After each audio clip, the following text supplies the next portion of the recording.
What's up, everybody? The Secrets to Modeling Facebook group. I'm here to do a photo analysis tonight of our model Capricia, some recent photos that we took together. Hey, I see you hopping on already. How you doing? Thank you for allowing this photo analysis tonight. We're gonna go over just a few tips here, a few posing tips about why I chose this photo over the three of these here. They're all very similar photos. This is the one I chose to go with for social media. There's a couple of reasons why I went with this one. And we're gonna go over that tonight. Oh, I guess I can't rotate my phone. That's all right. I'll just do it this way. What's up? Leonard, what's going on? Princess Kira is watching. Hey, how you doing? Can you guys hear me okay? I want to make sure you guys can hear me. Comment below if you can hear what I'm saying. I'm going to turn the music down a bit. I see a few of you guys are hopping on. I appreciate it. We're doing a photo analysis of these three photos here, these three portraits of Capricia. Hey, what's up? And this is only for you guys in the Facebook group, only for this Secrets to Modeling group. Princess, what's up? Irving, what's going on? Audio is very clear. Thank you. Glad you guys can hear me. So I see a few of you guys tapping in here, and I'm just going to go ahead and get straight to the point. I had three photos, all very similar, and I want to go over why this photo I feel is the strongest of the three. Three very good. I like them all, but this one is the strongest. Before I get into that, are there any guesses? Is there anybody here in this group that's watching right now that can maybe have an answer as to why or what the difference is between these photos? I'd love to see your initial thoughts on this here. If you guys can just leave a comment, let me know what you guys think. I mean, they're all very good. I like them all, to be honest. But when we're going to put something in our portfolio and we're going to put something on social media for everyone to see, we only want the strongest, best images. Yeah, the eyes, there is an indication in the eyes that I'm going for. Yes, Panda. Any other guesses, any other analysis you guys have here? You can see, I'll give you guys a little bit more closer up. If I turn the phone, does that help it, or is it sideways for you guys? Rotate your phone, you can't. It says I can't do it while I'm recording. But we have their first photo here to the left, AKA Shaolin. What's up? It's more of what agencies would look for in a post as a headshot. Yeah, these are all headshots. Agencies do have requirements. And they all do look for different things. Agencies for headshots, they do want something very natural, very straightforward. I wouldn't necessarily use this as a headshot for submitting to agencies just because you have the red tool here. The red lip is a little, it stands out. It could be a little, I don't want to say dramatic, but for agency headshots, they do want you to look very natural, very clean, and not a lot of distraction. Because this here, it catches the eye. The tool around the neck, it catches the eye, and it can take away from the face of a headshot if you're going to be submitting them to agencies. But very clean, yes. So that's got a good answers here, good guesses. I see some more people coming in. All right, so there's a few things here I want to go over. I'm going to start with this image here on the left.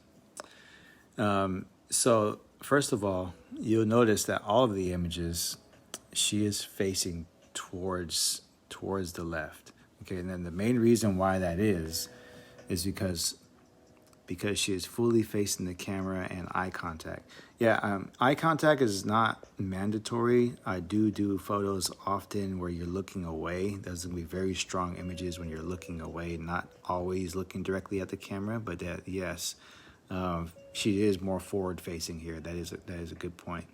Reflection in eyes, strong highlights in the full face, no attention pulling away from the subject's focal point of her face. Yes, good job. Thank you, Danielle, for that. Yeah, so here we go. First image here on the left. The main thing with this image here is the tool is blocking her neck. You know, I like to see the neck. I like to see the jawline coming in, as you will on these images. This one here, I mean, even if she wasn't wearing the tool, the distance between shoulder and chin is narrow.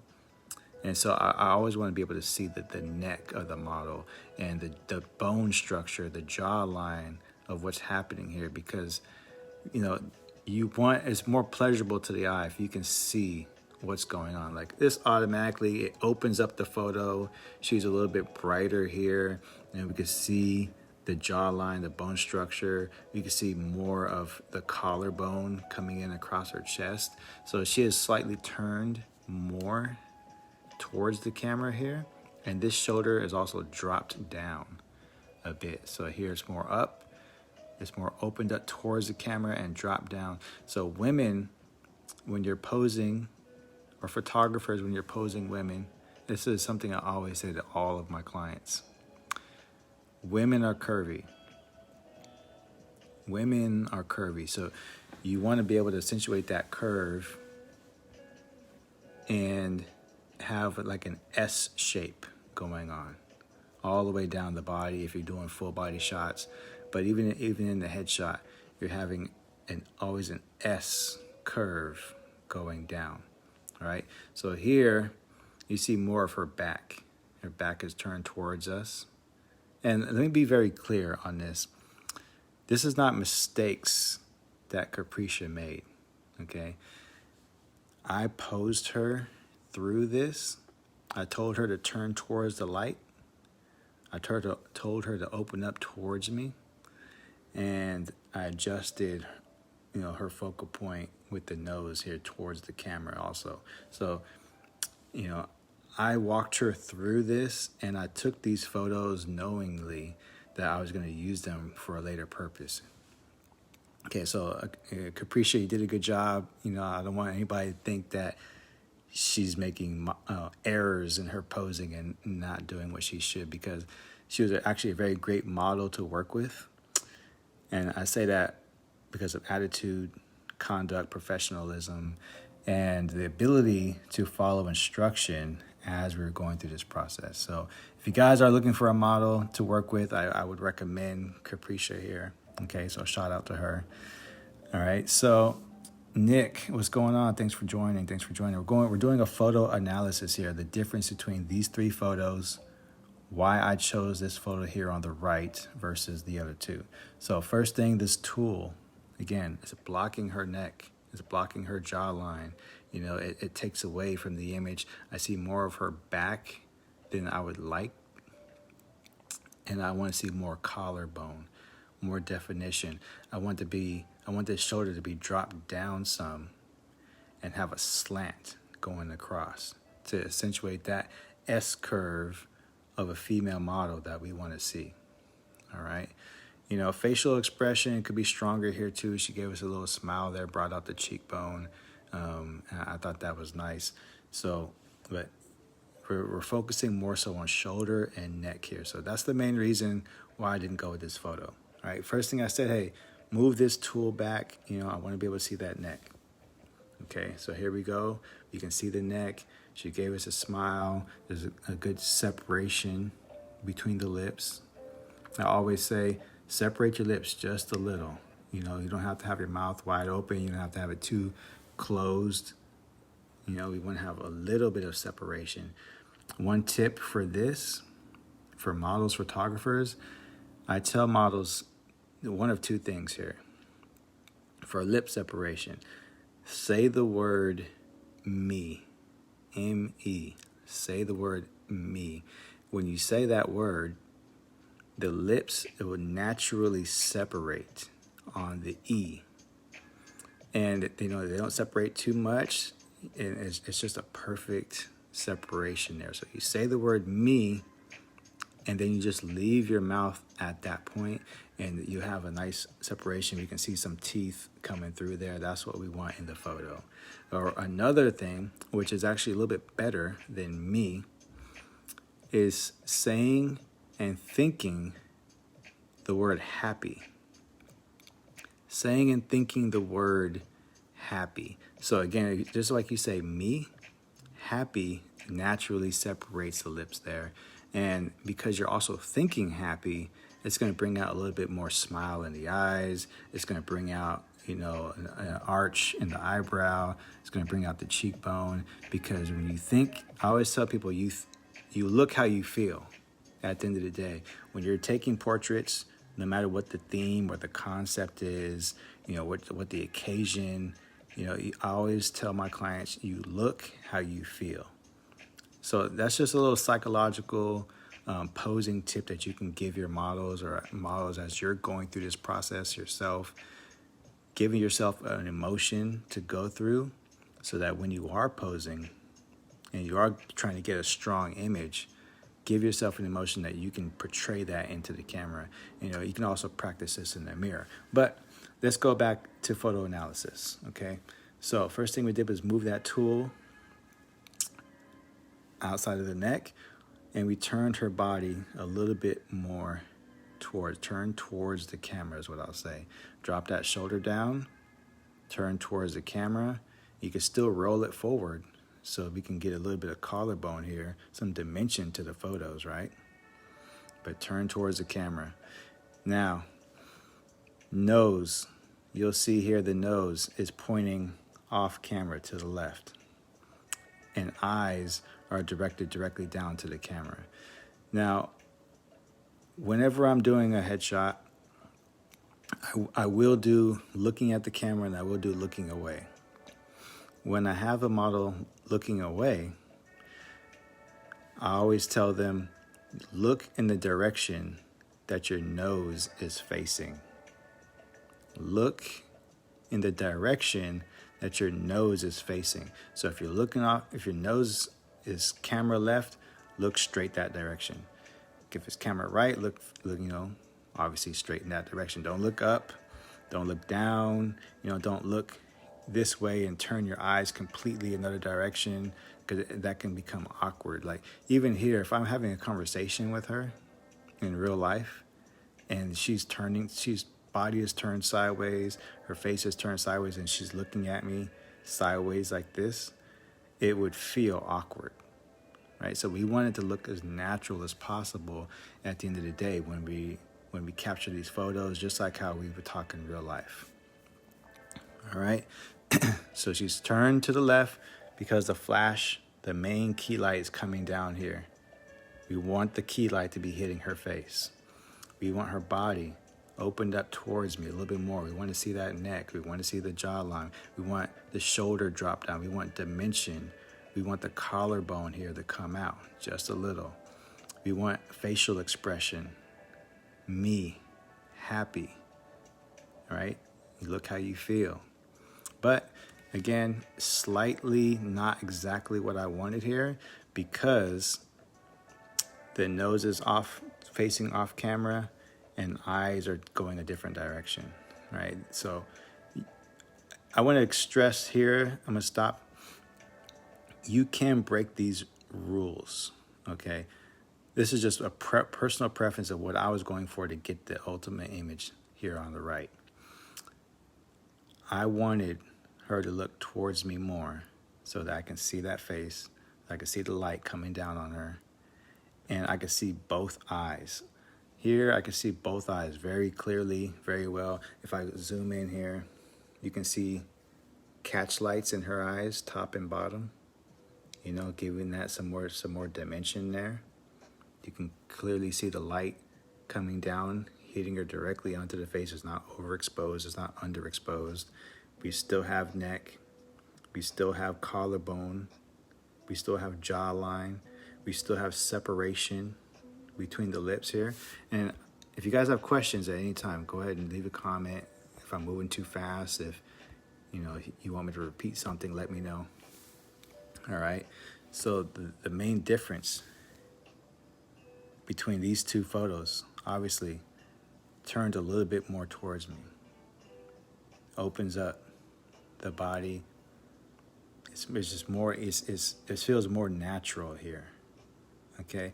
If you're going for a more fashion editorial look, you're not going to really be doing any smiling, to be honest with you. Fashion editorial looks, imagery, portraits, they're not going to be smiling. If you're doing something a little bit more commercial, then you can go for the big smiles, the laughter, you know. But typically, you'll see big smiles and laughter in like family photos, portraits, you know, with your friends. You're going to smile. So and also, even fashion shows, runway, you're not going to see any smiles whatsoever, because the smiling can be perceived as like, what is actually she laughing or smiling about? If she's representing a fashion brand, a cosmetic company, you know, if she's representing something here, if she's on the stage, if she's doing runway, if she's doing something fashion or editorial, that smile can actually be more distracting from what she's trying to sell or represent, and put more attention onto her, right? So, I mean, there's a lot of reasons as to why there's no smiling in fashion editorial looks, but we removed the smile, but we didn't remove the happy emotion. We can still see that, hey, she's in a good mood here, okay? Let me know if I'm going too fast. If you guys have questions, go ahead and just leave a comment. But again, collarbone all the way across. You can see that there's a slight slant.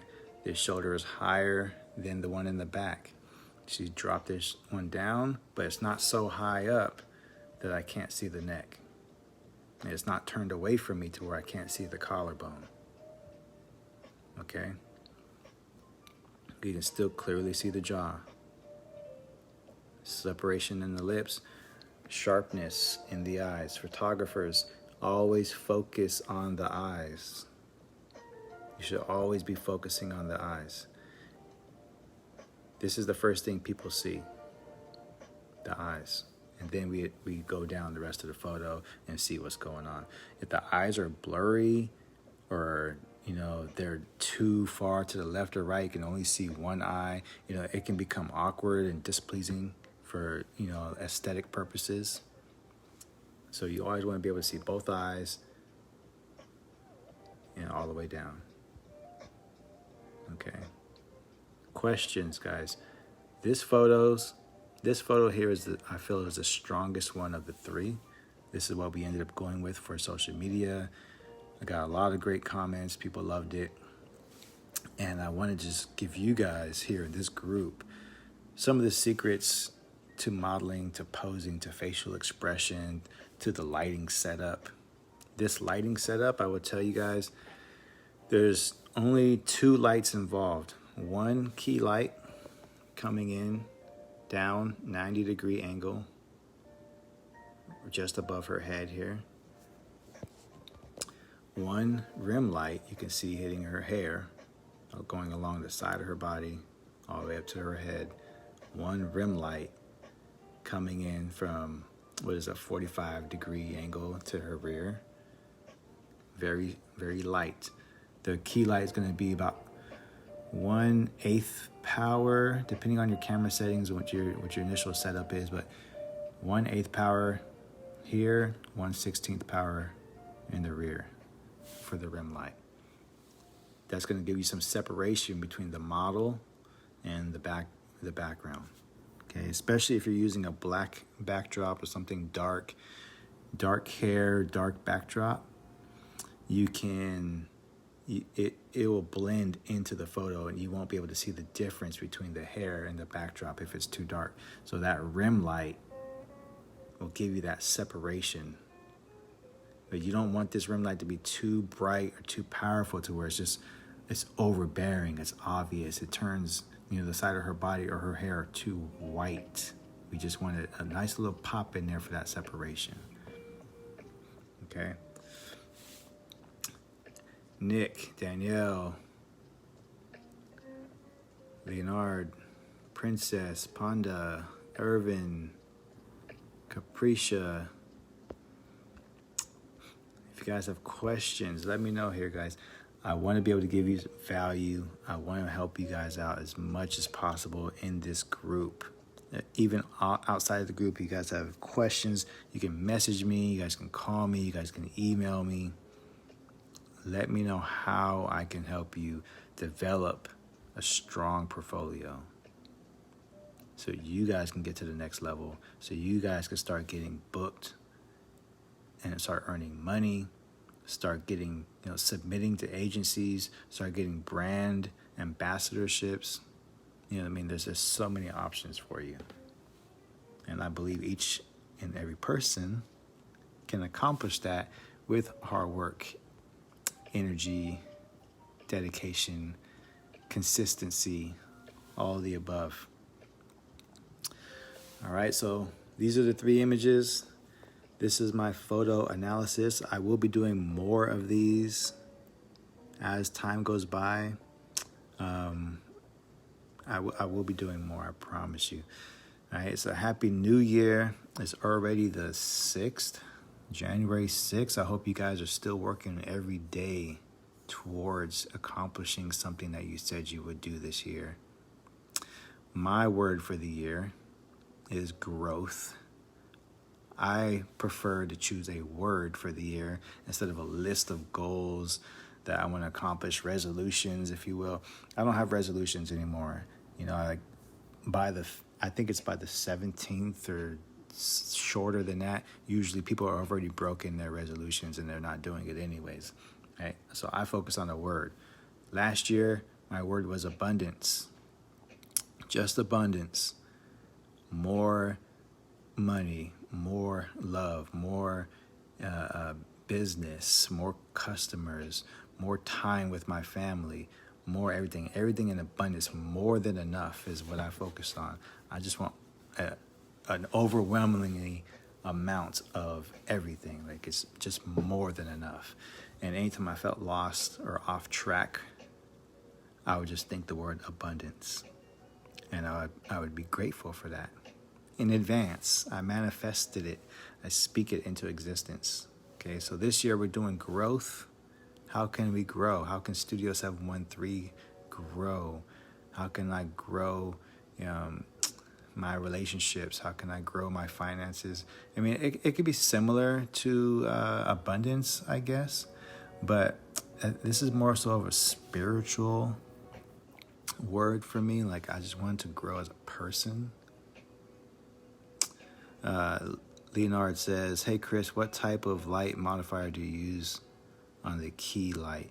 Here I use Alien B 800s in the studio as my rim and key light, and on these images I used a 35-inch Octobox, all by Paul C. Buff. I've been using it for years. It's a great light. I believe you can get them for somewhere around $300 for the light. The modifier, maybe $150. I'm honestly, I bought it so long ago, I'm not 100% sure on that.